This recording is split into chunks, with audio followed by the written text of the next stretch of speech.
જીવંત પ્રાણીઓ શાના બનેલા છે, અથવા કોષને જીવનના પાયાનો એકમ કેમ કહે છે, એ જાણવા માટે નીચેના પ્રયોગો કરીએ. ડુંગળીનો એક નાનકડો ટુકડો લઈ ચીપિયા વડે એની ઉપરની પરત કાઢો, જેને ઇપીડર્મિસ કહેવાય છે.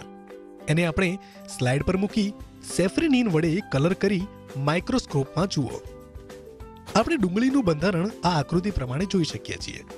આ જ પ્રમાણેનો પ્રયોગ અલગ અલગ સાઇઝની ડુંગળી સાથે કરતા તારણ કાઢવામાં આવ્યું છે કે એક જ પ્રકારના સ્ટ્રક્ચર ડુંગળીનો પાયાનો એકમ બનાવે છે, જેને કોષ કહે છે. આ જ પ્રયોગો બીજા પ્રાણીઓ અને છોડ સાથે કરતા માલુમ પડ્યું છે કે કોષ માત્ર ડુંગળીનો નહીં, પરંતુ સમસ્ત જીવંત વસ્તુઓના પાયાનો એકમ છે. કેટલાક કિસ્સામાં એકલો કોષ પોતાની જાતે જીવે છે.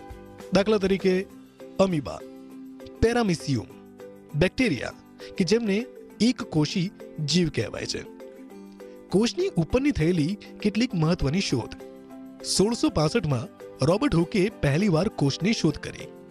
1674માં લિયુવે હોનકે તળાવના પાણીમાંથી મુક્ત જીવી કોષની શોધ કરી. 1831માં રોબર્ટ બ્રાઉને કોષમાંથી કોષ કેન્દ્રની શોધ કરી. 1839માં પર્કીજે એક કોષમાં રહેલા પ્રવાહીને કોષરસ નામ આપ્યું. 1838 અને 39માં સ્લીદેન અને સ્વાને કોષ સિદ્ધાંતની રચના કરી. કોષ સિદ્ધાંત કહે છે દરેક છોડ અને પ્રાણીઓ કોષના બનેલા છે, અને કોષ એ સજીવના પાયાનું એકમ છે. 1855માં વિચુર્વે એવું કહ્યું કે દરેક કોષ એના જેવા જ બીજા કોષમાંથી ઉત્પન્ન થાય છે.